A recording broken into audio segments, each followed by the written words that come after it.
Srimati Mahua Maitra. Honourable Chairman, sir, I rise today to speak against the motion and in support of the amendments moved by my party to the Honourable President's address.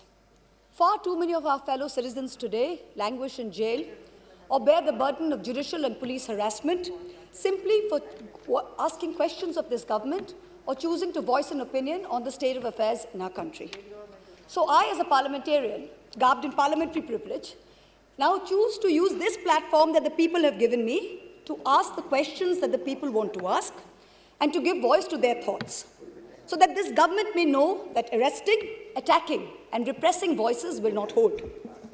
I trust my honourable colleagues on the treasury benches will not shout me down, that you, Mr. Honourable Chairman, sir, will let me speak for the entirety of my allotted time, and that Lok Sabha TV, paid for by taxpayers' money, will not turn the screens off. The American journalist Elmer Davis's words about the United States are just as relevant to the celebration of the 72nd anniversary of the birth of our republic. That this republic was not created by cowards, and cowards will not preserve it. So today, I speak of cowardice and courage and of the difference between the two. Of those cowards who hide behind the false bravado of authority, of power, of hate, of bigotry, of untruths, and dare to call it courage. After all, this government has turned propaganda and disinformation into a cottage industry, whose biggest success is the recasting of cowardice as courage. I will lay out various instances where this government has demonstrated courage. The government claims it has shown courage to bring in a law that questions on arbitrary parameters who is or who isn't an Indian. The Citizenship Amendment Act was passed in 2019 in this House on the pretext of granting citizenship to persecuted Hindus and other minorities in neighboring countries.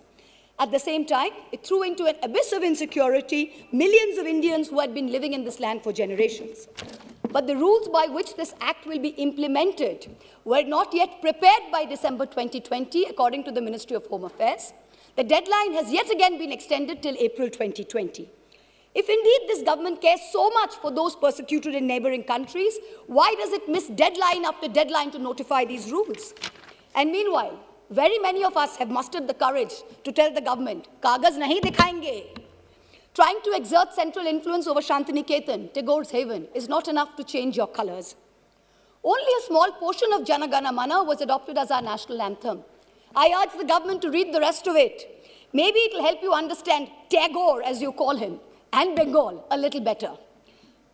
My colleague, the respected floor leader of the Congress party, happened to also quote these very words.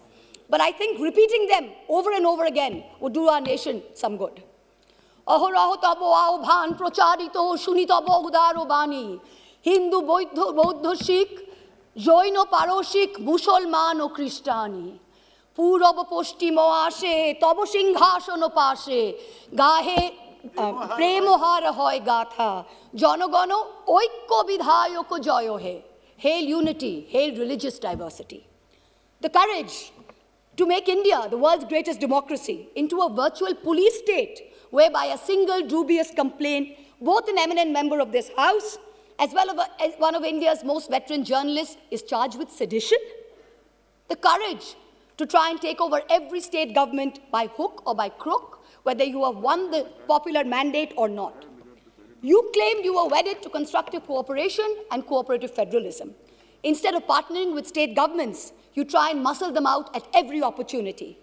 Does the ruling party wish that its legacy be that it governed the largest democracy in the world, or that it imposed a one-party rule in India? Ask yourselves. The courage to announce a national lockdown at only 4 hours' notice, causing untold misery, countless deaths, the sight of thousands walking for hundreds of miles with no food or money. This government spent less than 2% on social transfers, in contrast to OECD countries who spent 20%, and 6% which was spent by middle-income countries. The courage, no, the brazen audacity to announce an economic rebound. India was the single worst performer among developing countries in the year 2020. Even if we believe this government's economic survey, the economy was lower by 7.7% in 2020 and will rise by 11% in 2021. So in effect, by 2022, that is over a 2-year time span, the economy will be flat just at the 2019 GDP number. The survey proclaims that growth is the biggest poverty alleviator. Honorable members of this House, we are going to have no growth for 2 whole years. I don't understand the celebration. I come from a rural constituency and a source for migrant workers. The distress in the MSME sector is real. This rebound is one where large, strong enterprises have become stronger. It is not V-shaped, it is K-shaped. 1% of rich and successful citizens have become richer, and the pains of the MSMEs have only increased. The government had the courage to say that it gave 1,13,000 crores via the direct benefit transfer scheme, only to take the same money away from those very same people and the middle class in the way of increased cess on petrol and diesel. We are not a nation that is growing and sharing its wealth. We seem to be a nation that is only finding ways to share our poverty. The hype today is that post-budget, the Sensex jumped. In a country where only 6 crore people pay taxes, only 4.6% of the total population, how many do you think are invested in the Sensex that they should jump for joy when the Sensex jumps? The courage to use the official channels of the Ministry of External Affairs to respond to social media posts by an 18-year-old climate activist and an American pop star, where not even one single ministry has been deputed by this government to try and look out for the food, water, and basic sanitation needs of the farmers and their families who have been camping at the border for almost 90 days. And finally, the courage to bring in 3 farm laws when the opposition, farmers across the country, as well as the government's oldest ally, warned it was unacceptable. I wish to remind this government that India, under Prime Minister Lal Bahadur Shastri, committed 3 things to Sant Fateh Singh, the Akali leader: the creation of a Punjabi-speaking state, open-ended public procurement, and an assured return on agricultural produce. These farm laws threaten to snatch away 2 of these guarantees.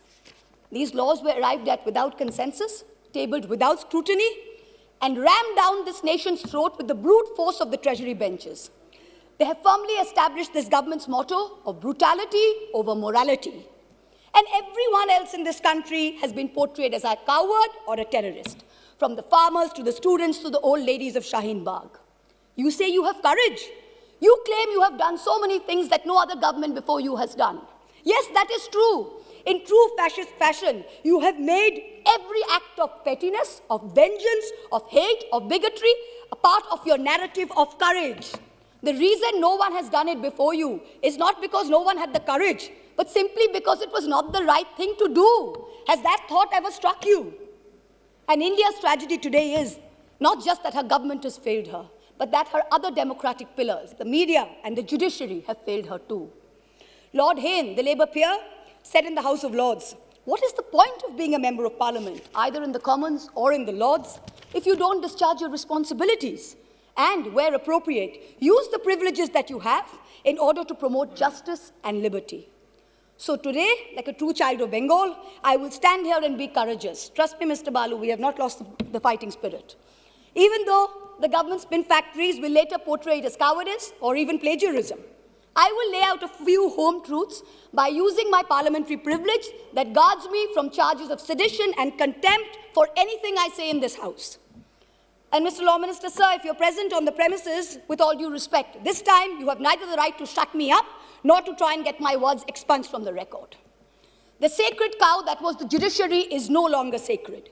It stopped being sacred the day a sitting Chief Justice of this country was accused of sexual harassment, presided over his own trial, cleared himself, and then proceeded to accept a nomination to the upper house within 3 months of retirement, replete with Z+ security cover. The judiciary stopped being sacred when it chose to squander the greatest opportunity that any bench of the highest court of this land has ever seen to reinforce the founding principles of our democratic republic and to uphold the rights enshrined in Part 3 of our Constitution.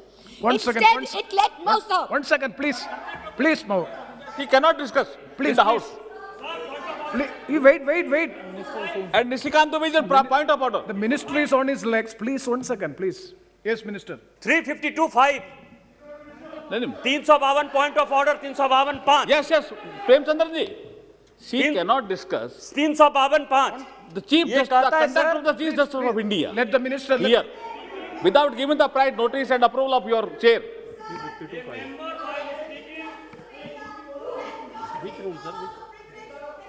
Please, please, please, please. Please, It please, let- please, Honorable, Sir. please, Mahbub Maitra ji, please be seated. Please be seated. This house is run by the rules and procedure. When a member seeks a point of order, definitely it is a right of the member. So I have to hear them and I will pass the order, pass the rulings. Please. 352(5). A member while speaking shall not reflect upon the conduct of a person in high authority unless the discussion is based on a substantive motion drawn in proper items. Chief justice of India को हम लोग यहां discuss कर रहे हैं sir. Chief justice of India, Bharat के राष्ट्रपति ने उस आदमी को नॉमिनेट किया है, भारत के राष्ट्रपति के ऊपर डिस्कशन कर रहे हैं सर। और यदि इसी तरह से चलता रहा तो इस डेमोक्रेसी का बाजा बच जाएगा। इसीलिए कि उन्होंने राम मंदिर का judgement. See. Yes, I am. Yes. Yes, please. Please, Saugat Rai ji, please.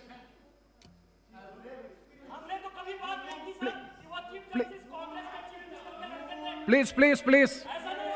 Saugat Rai ji, please. Please. Hey, please. चार बार नहीं सर, हमें Saugat Rai ji, आप सर दैट आप बोलिए ना, आप बोलिए. That member is shouting Please. Sir. Under what rule? Honorable member under 352(5). Oh, please. I am going for an explanation.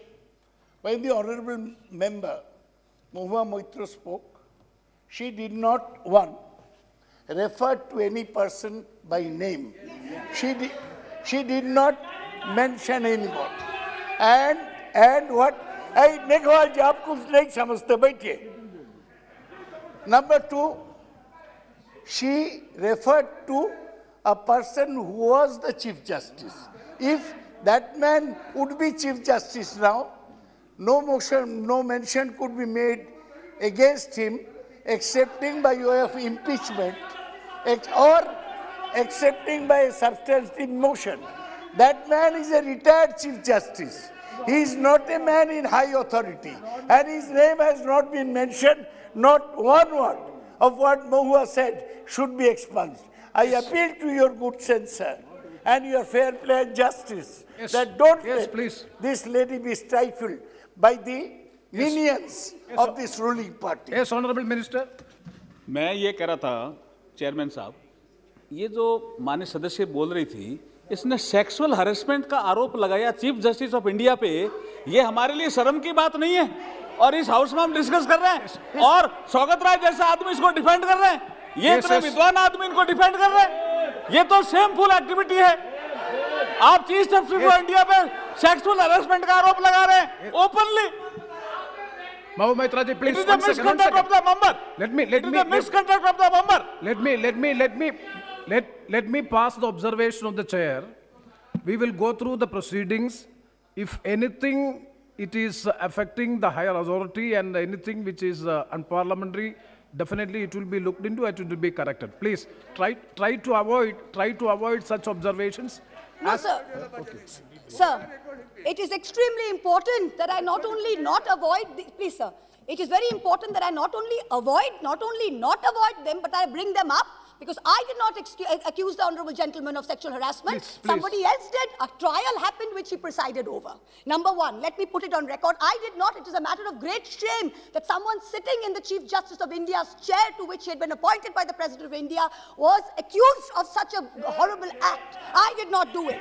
Instead, let migrants walk She to is their repeating the deaths. charges. Please. It let our greatest It should not be activists done. and modern It should freedom not be done. fighters rot in jail. She is repeating the And it charges. now sits back as She a is Mahbub not Maitra obeying ji. the order. There Chairman are sir, young, she is attractive not girls. obeying the Mahbub order. Maitra- Chairman sir, she is not obeying the order.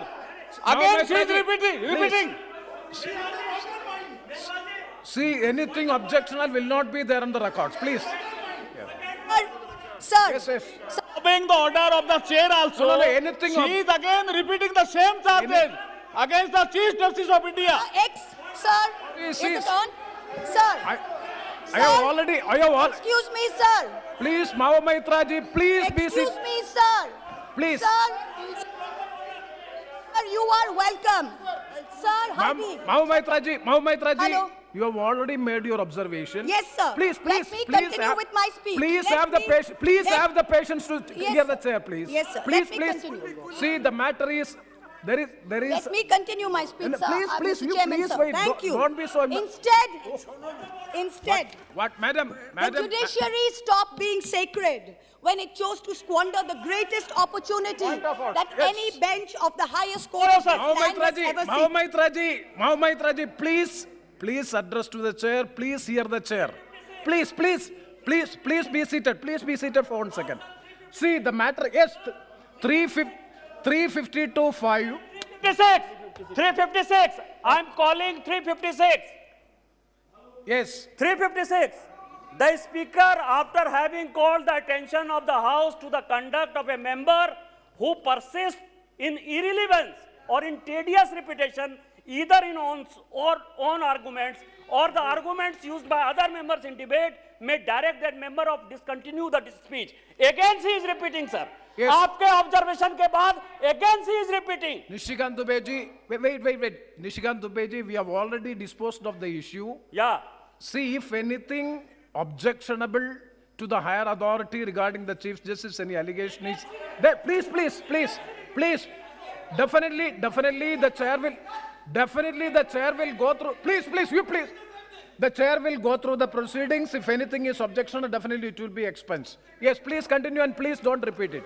Sir, the judiciary stopped being sacred when it chose to squander the greatest opportunity that any bench of the highest court of this land has ever seen to reinforce the founding principles of our democratic republic and to uphold the rights enshrined in Part 3 of our Constitution. Instead, it let migrants walk to their deaths, it let our greatest activists and modern fighters rot in jail, and it now sits back as a mute spectator when our young are prosecuted for cracking a joke. The judiciary seems to have forgotten the constitutional principle of separation of powers, that Parliament and Parliament alone can legislate. If something is bad in law, then the courts can strike it down or stay it on grounds of unconstitutionality. But unless it is so, the courts must do nothing. The government alone must face the consequences. If the government has brought in the farm laws which are not acceptable to people, then either the government will repeal the laws or the courts or the people will vote the government out. We urgently need the sagacity and courage shown by the high courts during the emergency when they delivered ADM Jabalpur and like decisions. The Supreme Court, unfortunately, is failing the common citizen and is being perceived as protecting the privilege and, ironically, only itself. A very large section of the Indian media has plummeted to new depths, both in terms of lack of factual reporting as well as the total absence of journalistic ethics. And yet, even when the bar is so low, the WhatsApp chat leaks detailing correspondence between a large government-leaning media channel and the head of the TV ratings agency expose the utter filth and the crony capitalism that, ironically, this government claimed to be saving us from. What is left of the resilient media is being targeted with the provisions of the UAPA and other draconian laws. You keep taunting the Congress about the emergency, but India today is in a state of undeclared emergency.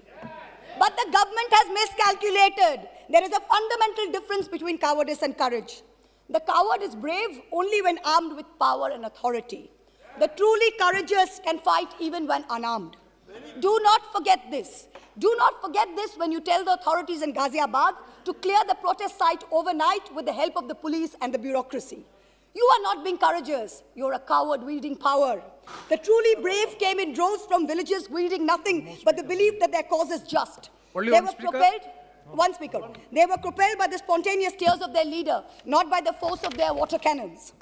Do not forget this when you block the roads and cut the internet off in 17 of Haryana's districts. You are not being brave. You are a coward wielding power. The state of Haryana gives 10% of India's air force and contributes to 11% of the total strength of the Indian Navy. Its people can neither be termed anti-national, nor terrorists, nor gaddars. Do not forget this. When a peaceful 60-day movement is insidiously hijacked and then you slap FIRs on Punjab's farmers. You are not being courageous. You're a coward wielding power. Bhagal Singh and Jassa Singh Ahluwalia, leading their missiles, captured Delhi way back in 1783 from the Mughals.